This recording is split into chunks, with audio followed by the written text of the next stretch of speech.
अस्सलामुअलैकुम वरहमतुल्लाहि वबरकातुहू। बिस्मिल्लाहिर्रहमानिर्रहीम। ऐं जिन माण्हुनि असांजी आयतुनि खे कूड़ो कयो, उन्हनि खे सिघो ई आहिस्ते आहिस्ते यानी दर्जे बे दर्जे या ढिर ॾेई अहिड़ो पकड़ींदासीं जितां उन्हनि खे ख़बर बि न पवंदी, यानी उन्हनि खे उतां सज़ा ऐं तकलीफ़ अचण जो शक ऐं गुमान बि न हूंदो।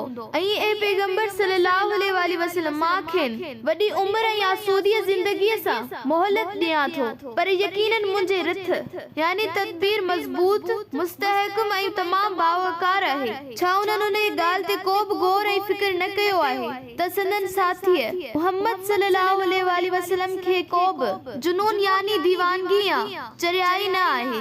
हू त साफ़ साफ़ ख़बरदार कंदड़, बदअमलन ऐं नाफरमानिन खां आगाह कंदड़ ऐं ढिडारींदड़ आहे। छा ई आसमाननि ऐं ज़मीन जी बादशाहत या निज़ाम खे नथा ॾिसनि ऐं जेका बि शइ अल्लाह ख़ल्क़ी आहे उन ते गौर नथा कनि ऐं हिन ॻाल्हि ते कॾहिं सोचियो अथनि त किथे संदन अजुल यानी मौत जो वक़्तु न अची क़रीब थियो हुजे, पोइ भला हिन हदीस वही इलाही यानी कुरान करीम खां पोइ ॿी कहिड़ी शइ आहे जंहिं ते ईमान आणींदा।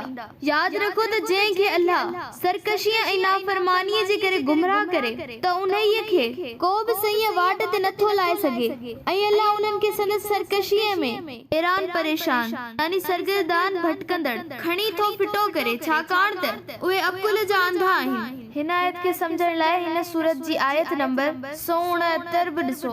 ए पैगंबर सल्लल्लाहु अलैहि वसल्लम तोखां क़यामत बाबत पुछनि था त इहा कॾहिं ईंदी? उन्हनि खे चओ त उन जी ख़बर रुॻो मुंहिंजे रब खे ई आहे, हुन खां सवाइ ॿियो को बि उन खे यानी क़यामत खे पंहिंजे वक़्त ते ज़ाहिर न कंदो, सिर्फ़ अल्लाह ई उन्हीअ खे मुक़रर वक़्त ते क़ाइम कंदो।